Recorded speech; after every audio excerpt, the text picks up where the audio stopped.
Have you had it from somebody born and raised in Lafayette, Louisiana, at a tailgate? Doubt it. I said Michael Pratt has got to show up and play, and boy did he. 394 yards, 4 touchdowns, 48 rushing yards on the ground, and another touchdown. Projected getting drafted between the first and third round, like that's incredible. The wide receivers are absolutely stacked for the group of 5. Yeah, I really appreciate you do for the group of 5 programs, and I think it's great. I think we should get more of this, but you guys are on the forefront of this. And so I'm thankful for this. I'm glad that you're talking about the group of 5 because I think they get overlooked. But it's a ton of fun to watch a guy go to the NFL from a Nevada or a Colorado State or a Middle Tennessee or an App State, and fans follow that kid.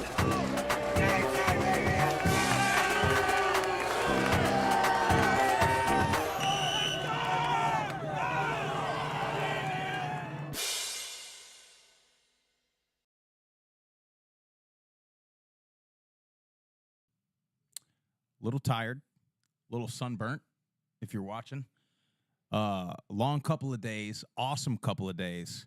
Live from the Senior Bowl in Mobile, Alabama. Welcome back, group of 5 guys. It's been like a month since we've been on this thing. It's good to have all of us here in person.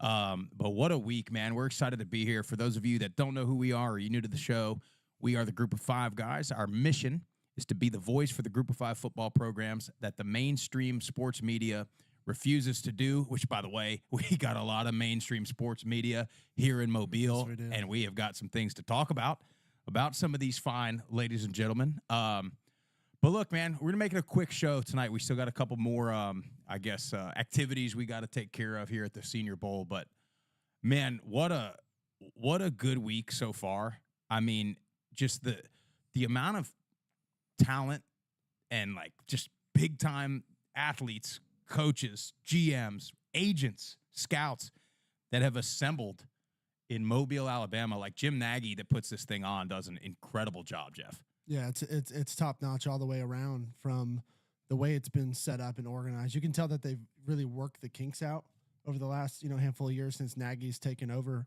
We're standing just a couple people away from Drew Rosenhaus and his whole crew. That's pretty cool. The other day, and we've seen so many coaches. We got to see Coach Sumrall and a handful of other coaches and guys who we've just met over the years that created relationships with. They're all here. And NFL coaches, GMs are here. I mean, this is a huge event, and the Senior Bowl has done a great job. Mobile, Alabama, the city embraces it. Yeah, everything downtown here is just awesome. So they've really, really done a fantastic job. Well, it's pretty cool, too. Like, every head coach and position coach of just about every player at this thing has been on the field to watch practice for at least a portion of practice, if not for a whole day or 2 days. So it's been pretty cool. I mean, we got to see Coach Sumrall, got to meet Coach Parker, the new coach at Troy, got to see Sean Elliott, got to see Coach Street from Marshall. Just a bunch of guys. And, man, I'm going to tell you, this is completely unbiased. I think there's 12 or 13 group of 5 players at the Senior Bowl. And I think I think every one of them has helped their draft stock. And that's not a biased take. I mean, we're going to get into it. That's what this show is going to be. We'll make it, like we say, we'll make it a quick one. But, I mean, every player that we watch has been good. I mean, last year I remember there's a couple guys, couple drop passes, couple missed assignments, but yesterday and today, these first 2 days, I mean, everybody's been impressive in my opinion. That's exactly right. Yeah, we're noticing in these these one-on-one drills, and even on the 11v11 team drills, you see these group of 5 guys showing out and winning their position or winning the battles that they're facing in these drills. And it's been awesome to see. And like you said, it's been every single one of them. And I know that we talked to a few players. They have multiple teams and GMs talking to them right now. So these NFL teams are noticing. And like you said, it's absolutely helping their draft stock. Well, I think the coolest thing, too, and we got to give a shout-out to all the group of 5 players here because, listen, if you've never been, they do this media thing, and these poor kids are just getting grabbed and snatched by every network, everything left and right. But I'm going to say, man, it felt pretty cool. All the group of 5 guys, when they saw us, it was almost like they were like, Oh, thank God. Yeah. Somebody that we can just talk to like normal people. Yeah, we know and trust, right? That's They recognize exactly the right. brand, and just for those guys, I mean, it made us feel good too, because that's why that's why we started this thing, to give those guys the coverage that they deserve. Yeah. So to see them be fired up to see us and know that they got a trustworthy adversary on their side, it's awesome. And I think too, the cool thing is a lot of these guys that are getting recognition from the national media today and yesterday, that, again, get kudos to us. We watched them play a year or so ago, 2 years ago, several weeks ago, early in the season, and we've been pretty spot on, I think, pointing out these guys. But I think first order of business, and we are, I guess we have,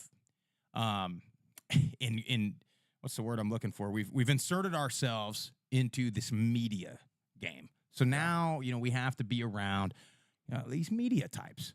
And I can't do it. I can't be the guy that just puts a phone or a microphone or a camera in some kid's face and butts everybody else out of the way. And then, you only have, so after practice, again, for those of you that like have never seen how they work this, after practice, a horn goes and you have 10 minutes to get on the field and grab as many interviews as you can. So for us, we're trying to hit all the group of 5 guys. We ask 2, 3, maybe quick questions. We're in and out. I have all the audio recordings on my phone. None of them are more than 1 minute in total. And yet you have these guys, and again, no offense here, that are setting up a camera, a light, a microphone, a thing, and then they ask like 10 questions and they take the whole time. And to be honest with you, like we learned a little bit of this last year when we kind of got snubbed on a couple of interviews, and this year it's like, dude, wait your turn. Everybody else is waiting. Everybody else is being respectful. And again, like I really hate to say this because we're kind of on the same team as some of these guys, but you wonder why coaches and players and people have negative things to say about the media. And it's just like, we're all humans, man. Act like it. I don't know. I hate to be the guy that seems like I'm always complaining on here, but every day I run into somebody else that just pisses me off, man. No, well, you're spot on. And we live in a society with, I think there are unwritten rules that everyone should follow, but they don't. And you see it firsthand where like they make everybody wait at the stairwell to get down to the field, right? So everybody's waiting. There's like a huge line of the people who credentialed to get down there. And like people are like trying to weasel their way to the front. Yeah. And are bitching and complaining the entire way, yelling at the security guard at the bottom of the stairs. Like, that guy's doing his job. Like, what are you complaining about? Like, you're not that guy, pal. It's like, wait your turn. Just wait your turn like everybody else. You'll get on and be able to ask your questions, but have a little couth about you. There's other people trying to get interviews. Don't have a 5-minute, 6-minute session when there's only 10 minutes total. Right. And there's one, Molly, she does an awesome job, responding to everybody with media questions. We talked to her for a little bit after the one practice today. And like, they send out an email that gives you the rules. They're going to blow the horn. They're going to let everybody on the field. And the security guy and a couple, police guys are sitting there. And it's like, guys, the horn hasn't blown. Like, what? Like, the players are still meeting with their position coach. Like, just like have some patience, man. Wild. Like, you're like, it's just crazy. And again, like we've inserted ourselves into this media thing. So maybe hopefully, listen, if you're in the live chat, if you follow us on socials and you see us start acting this way, please call us out, man. Because I don't ever want to be that. But we got to get to these players. I'm gonna start with Tip first on this. Let's just talk about one guy that's just kind of impressed you the most, and then what we'll do, we'll go position by position, just talk about what we saw out of these guys. So Tip, just give me one guy, top of your head, first 2 days that has, I guess, increased draft stock. Well, if we're gonna go the first 2 days, and I mean, this guy's already going to be, he's projected first round, but Kenyon Mitchell, cornerback from Toledo. I mean, he's looked incredible these first 2 days, especially like the one-on-one drills, and how difficult that those drills are when it's receiver versus a cornerback. It's just one-on-one in the middle of the field like that. It's so hard for a defender in those drills, and he has just been excelling in that drill. And they hardly throw them. And when it's 11-on-11 team drill, they're not really throwing the ball his way much, to be honest. But he's doing exactly what we saw him do live in those games. He's 100%. Yeah, he's right there on the hips of those receivers. Super quick. recovers extremely well, and reads the ball, is reading the quarterback, reading the ball, the routes extremely well. So again, he was already projected first round, but I think he solidified that first round draft pick. Yeah, 100%. He's going to be a guy that I'm interested to see after pro days, after combine, after this, after tomorrow, after the game. He's going to be climbing already. He's already on Kuiper's, I think he had him at like number 30 overall, I want to say, to Detroit, which would be pretty cool for him. But I think we'll see him climb even more. Jeff, what about you? Yeah, and to piggyback real quick, I mean, those one-on-one drills are set up for the offensive player too. So the fact that he's in a drill that's supposed to make defenders really, it's tough for him. I mean, he's just been phenomenal. But I'm going to go Rasheen Ali. Yep. I mean, this guy has looked incredible, not only running the ball, but catching the ball as well out of the backfield. And I think, he was on our radar for sure. But I don't think a lot of the general public knew about this kid.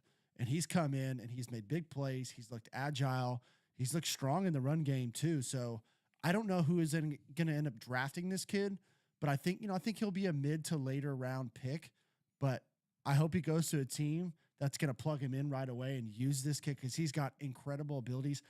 And we got to talk to him 2 or 3 times.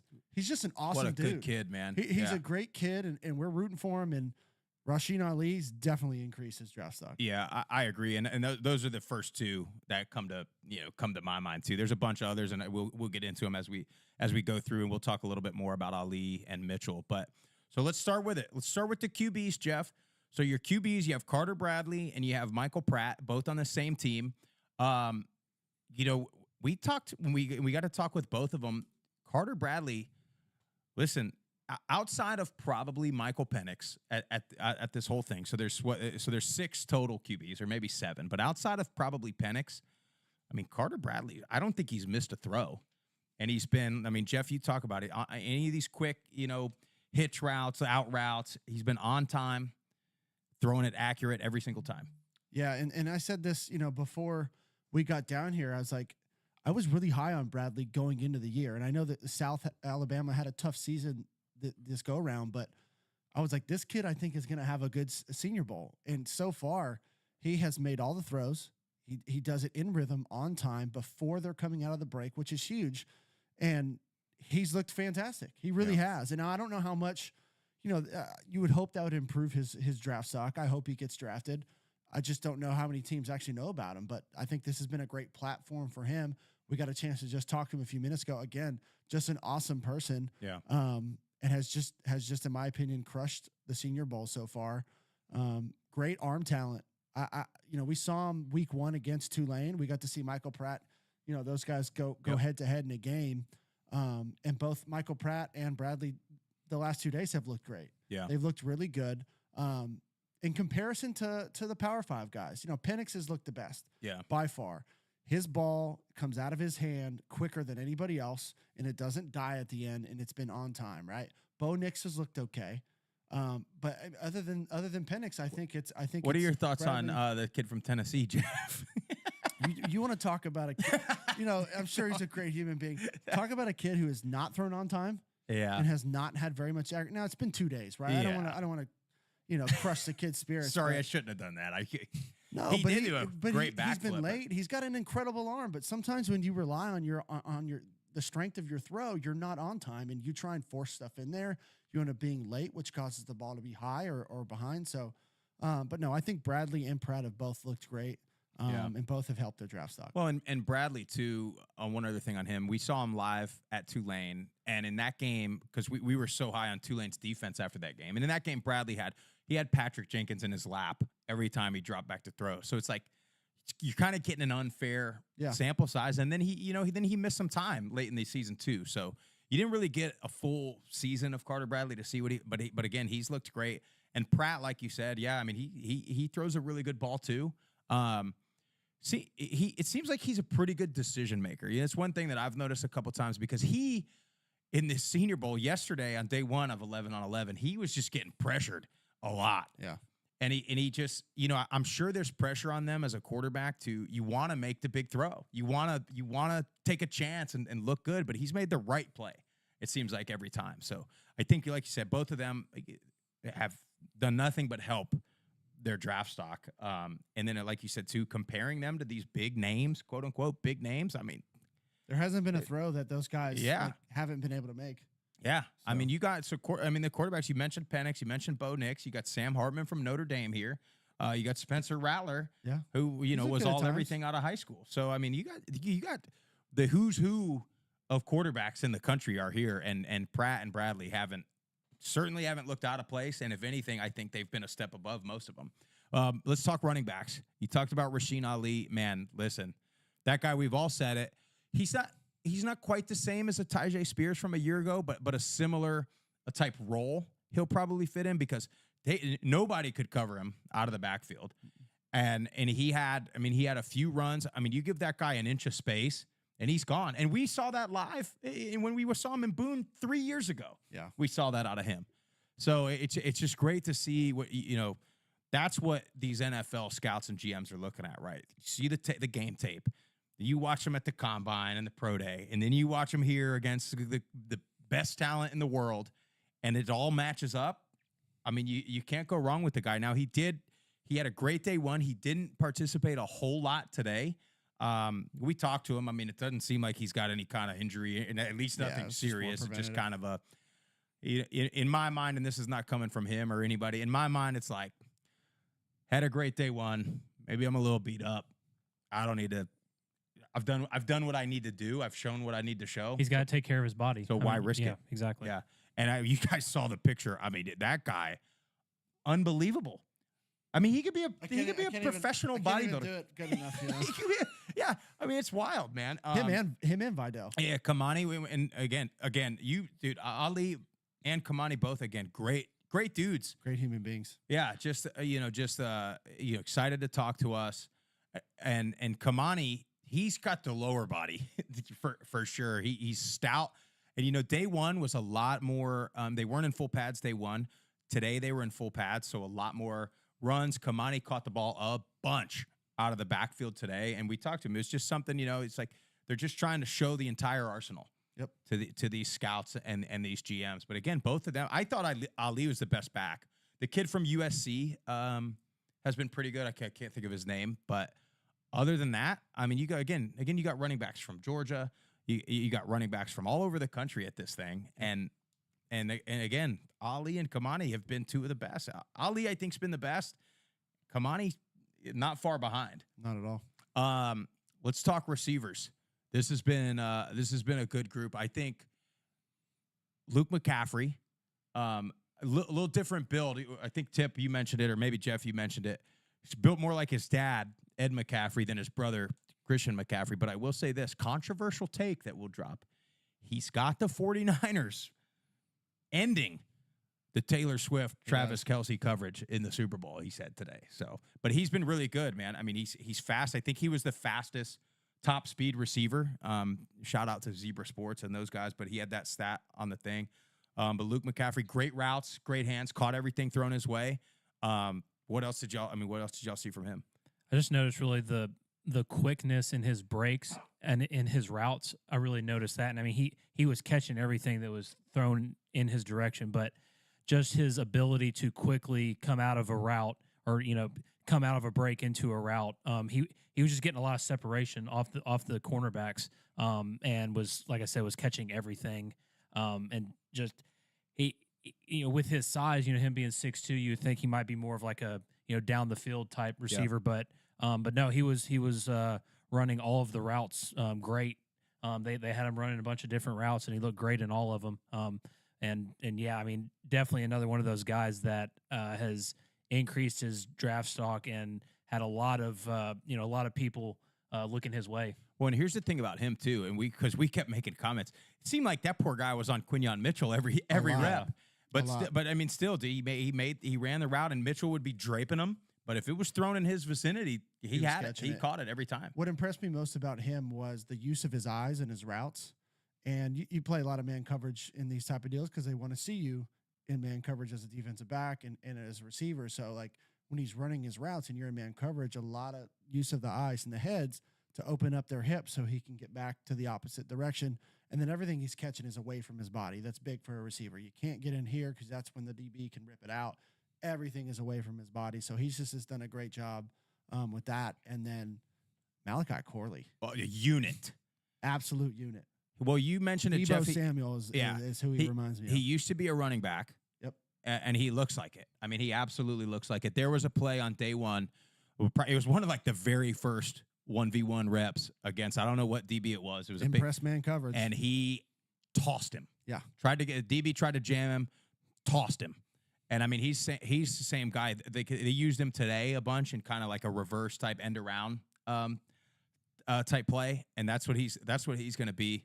That's what he's going to be in the NFL. I mean, the guy looks, again, he looks like a big running back. Yeah. And he plays wide receiver, and He's again, shifty. he caught everything. Strong hands. Yeah, too. yeah. Very I mean, strong. that's what we talked about. We saw, again, strong off the line was like the thing that jumped out, and then again caught everything thrown his way. I mean, just unbelievable. Who else? Jaquan Jackson out of Tulane, smaller guy. Yeah. And he's been one. You know, a lot of these guys they've been using catching punts, catching kicks, and I think that's how Jackson will probably be. Small, quick guy. Kick return. Yeah, Yeah. kick return kind of guy, and he didn't. You know, again, they had him running that out and up route all day long. Yeah, he did a lot of slot work. Yeah, And that's where I think he'll be too. But yeah, I mean, probably didn't have the moments that Corley and McCaffrey had collectively, but still put on a very good performance. Yeah. Definitely think he helped his draft stock. I mean, he had a couple really nice corner routes the last couple days that have just stuck out to me where he just set the safety up, broke him in, broke it out, and had some really nice plays. Did we get all the receivers? I believe so. We got all the receivers here. Let's go. No group of 5 tight ends. Let's go O-line. So only 2 of them. You got Marshall's Ethan Driscoll, who is gigantic. Massive man. Gigantic. I mean, 6'8", 6'9", super lean. Mostly getting reps at left tackle, which obviously he'll be a tackle. That's not a guy that's going to be play tackle in college, going to move inside to guard. He's a tackle. Yeah. Tall, long. I mean, he had some really good reps. He did. In one-on-ones, man. I mean, he had some good reps against Javon Solomon out of Troy. Had some good reps. I mean, like I was talking with you guys about it. For a guy as tall and big as he is, the fact he's able to play super low, able to get downfield in space, which is tough for a big guy like that. Again, he didn't, and he's a guy that's going to get looks just based on his frame. Yeah. Number one, but the fact that he's got the ability, he's got the hand placement, he's got all the footwork, all that. Also, I mean, he's a prototype offensive tackle. I mean, he really is. And again, I'll tell you guys, he's probably 320 right now. He could be 340, 350, and still not be fat. Yeah. You know, and so and again, like I can't say it enough. Every one of these guys that we got a chance to talk to, just great dudes, man. And if they get that guy a 4X hoodie. Yeah, so we got to buy some new merch just for him. So that's a little bit unfortunate. And then you had the Georgia State kid who was a late ad. So I'll just be flat out. Really didn't get to see him much. Yeah. And he was on the American team, which was the second practice. We just didn't get to see as much of them, especially on the O-line, D-line. There's less group of 5 guys on that roster. And that O-line, D-line group was just hounded by everybody in the building. all the media people, because that was where that's where your Bama guys were at. That's where your Georgia LSU guys were at. So that's what people were seeing. But he was a late ad, so we didn't really didn't get to watch the guy. That's I don't even know, Glover. So Georgia State guy, but I know we were high on him a couple years ago. Yeah, he's a good player. Yeah, preseason guy, huge guy. So shout out to him. Sorry we didn't get to link. That's one of the few guys we didn't get a chance to talk to just because it being a late ad. Defensive side of the ball. Let's talk DBs. Let's talk Quinyon Mitchell again. Another great dude, man. I'm going to be honest with you. Okay, I'm just going to be transparent with everybody. The fact that he's as highly rated as he is, okay, the fact that he's had as good of a 2 days as he's had, I thought he might big time us a little bit. I did. And then we saw him standing there, and I mean, the guy lit up like he just, saw his long lost buddies, man. I was going to say, like we've known him for years. Yeah, he was just a great dude, and the showing that he's had, I mean, he's put the Senior Bowl and everyone else on notice. Like, yeah, I'm here. I'm a top corner in the country. Like, if you want a big time player, draft me. Yeah. And he's backed it up with it. I mean, his play has just been incredible. And he has the only play that I think he missed on was when he fell. He slipped on a play. He tripped. He slipped on a play. But I mean, every receiver he's gone against Brennan Rice out of USC, who is Jerry Rice's son, who, by the way, is A unit. a hoss. Now, be honest with you, he's had a few drops. He has. But Mitchell right there with him. He had a bunch of reps against McCaffrey. I mean, just right there with him. And like you said, guys, in that one-on-one stuff, you got no safety. You got no linebackers. You got nobody. Yeah, I mean, it's you and that receiver. And the fact that you could stay with a guy, it's just impressive, man. I mean, he hasn't missed. And then another late ad, Fresno State's kid, Carlton Johnson. I think he had probably the only interception of the first 2 days. So, and he's a smaller guy. But again, I mean, from a corner, he did have the only turnover that I remember seeing. Yeah, and he's got good feet. He's a quick guy. Thing that'll be tough for him is he is just smaller. So you get a physical receiver, they're going to push him around, be able to body him up. But he got a couple guys ran by him, but he had great recovery speed. So it's like he's a player, and I think he's helped his name for sure in going into the draft. Yeah, guys, we're gonna have to pick it up a little bit. I'm sweating. I'm dying. It was 62 degrees in here last night. By the way, in case anybody's wondering, we're in a hotel room. We have a pretty solid setup here, but I'm sweating. So let's talk linebackers. Georgia State, John Trey Hunter. If you saw the guy at the grocery store, you would say NFL linebacker. Yeah, 100%. Looks the part, passes the gluten calf test. He's been out there playing linebacker with the kid from Washington, who is also, everybody knows, looks the part. They both look it, and he moves like he's not that giant. He moves well, covers well. I think he's done nothing but impress. And then Tyrese Knight out of UTEP. That's an interesting one because and correct me if I'm wrong. He's in college was more of a stand up edge guy? No, am I wrong on that? I'm not sure, but they've got him playing more inside, more as a true linebacker, and he's done really well in coverage, even in the one-on-ones, that's more difficult than the corners one-on-one with the receiver. You got a linebacker and a running back running at you that has the entire field. Yep. And you're just stand still. You're on an island. He's done really well in coverage, and we got a chance to talk to him too. And I know a bunch of UTEP people were wanting us to get a chance to talk with him, and he's been fantastic, man. And then Javon Solomon, I know he's kind of a tween, he's more of the edge rusher. And today they had him in coverage a lot. And again, we've been saying this for a couple years now. All the Troy guys, and now Rusty Witt's at Tulane. So if you're a Tulane person, just be excited. All of a sudden your players are going to be like, what the hell are they eating down there? I mean, Javon Solomon, again, another guy that saw us, man, saw the logo, lit up, was fired up about it. Shout out to Chuck, by the way, for giving those guys a heads up that we'd be down here. But again, he had some really good reps against Driscoll in the one-on-one. But he's a short, he's not like your tall, long stand-up edge rusher. He's more of your stout, going to bend underneath your kind of guy. But again, they had him in coverage today, trying to show his whole skill set. He's going to be a guy that comes in as a probably like a third down, passing down type of guy, stand-up edge rusher, and he's going to give quarterbacks fits. And you think about Troy, you think about these edge rushers that they've had, in the past, and I think he's the next one. I don't think there's, again, the eye test is one thing, but then you see him do it on the field, and again, you see him going against the best offensive tackles in the country. Yep. And he's getting around him too. Right. Like you said, going up against the best of the best, he's getting around him. He's making that quarterback, especially in those 7-on-7 or 11-on-11 team drills.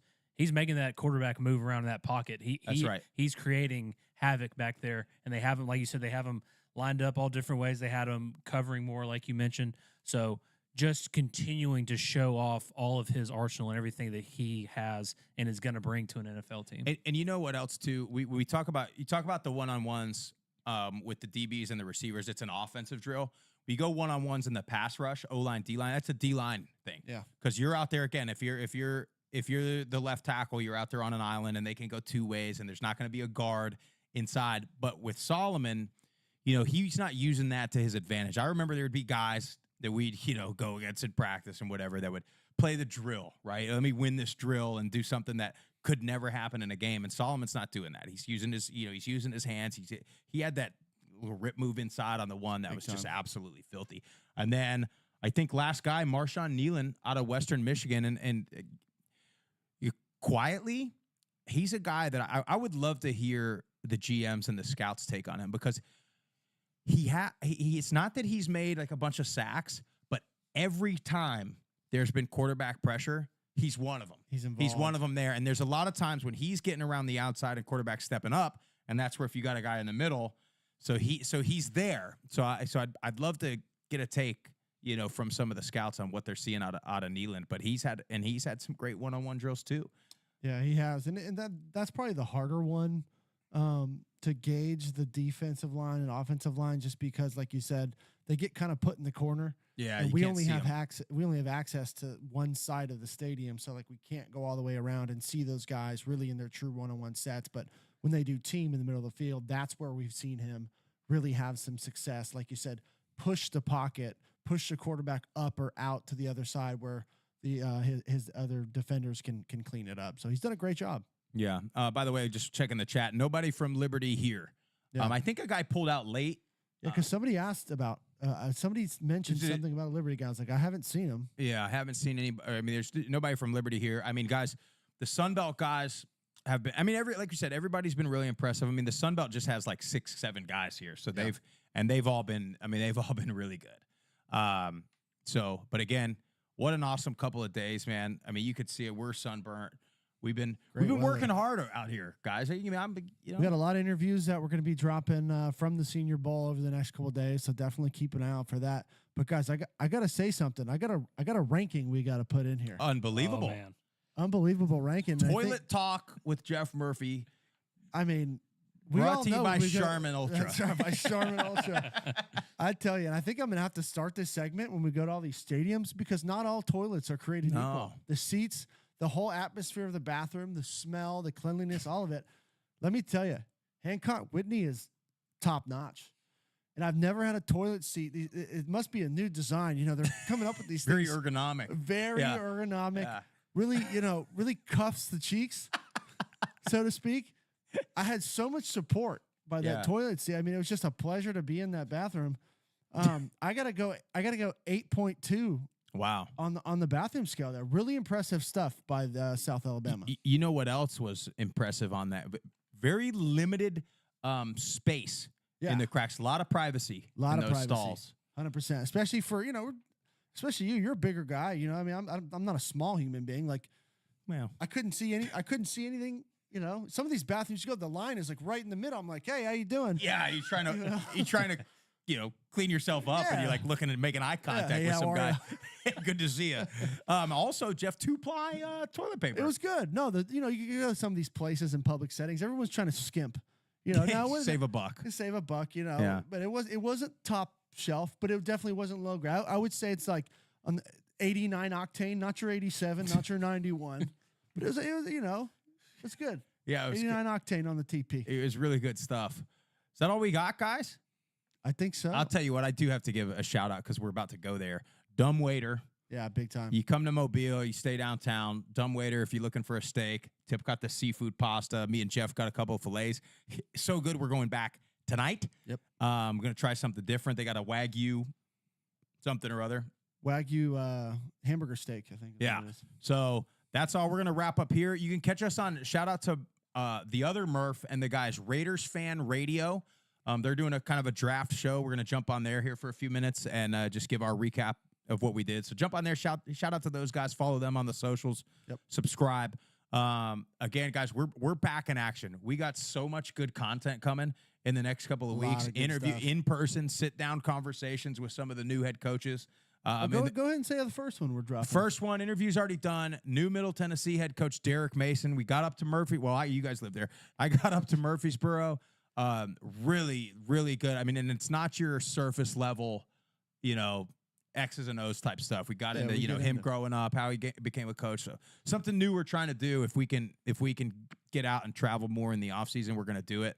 And again, shout out to some of the other coaches. We're trying to make it happen. So what do you Morgan, he goes, new sideshow, Murphy Stadium Lou reviews. Yes. Lou review? That ain't bad. I like Oh, it. that's great. That's not bad. Who said that? Morgan? Yeah. I don't know great. this. Well, actually, no. Tulane's got a nice stadium, do, so they really probably nice do have stadium. good toilet. We went. I just don't remember. We're wasn't- gonna start this. It's thing. not I'm gonna something start I ranking typically them. pay attention to We're unless gonna have it's to that take the impressive. phone into the stalls now too. That'd be No. some dicey content. I don't know. We'll have to figure this thing out. Group of 5 after dark. I mean, it's already a bit questionable. We got these lights and cameras in our hotel room. I'm sure housekeeping was a little concerned.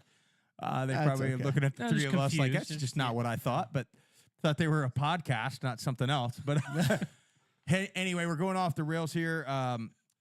If you like the Group of 5 guys, again, we appreciate everybody jumping on the live chat. Subscribe to the YouTube channel. Follow us on all the socials at Group of 5 guys, or you can go to group5guys.com and get you some merch. By the way, if you have ordered merch, we're making some changes with the merch. Yeah, we're changing companies, so we're hoping getting that stuff kind of streamlined and be able to get to you guys quicker. Get some more some options. new designs, Yeah. stuff like that. So just kind of bear with us, hold it on that. We'll keep you guys updated. 100%. So shout out to Chad, Tigbits Podcast. Met Yeah, those guys. big time. Give them a shout out, too. Yeah, they were in the chat earlier. Tight. That's all we got for you guys. Tip, Jeff, we're signing off. Group of 5 guys. We'll catch you. Derek Mason interview next week. All these player interviews are going to just be coming out periodically throughout the next few days and weeks. And then we'll be back live the following week. Yep. So that's all Every we other got. week is we're going the Live show to get podcast. in the live chat. It'll be every Tuesday, I Yeah, think. every I other had to do Tuesday. Wednesday because of where we're at and everything. But that's all we got. Group of 5 guys. Out of here.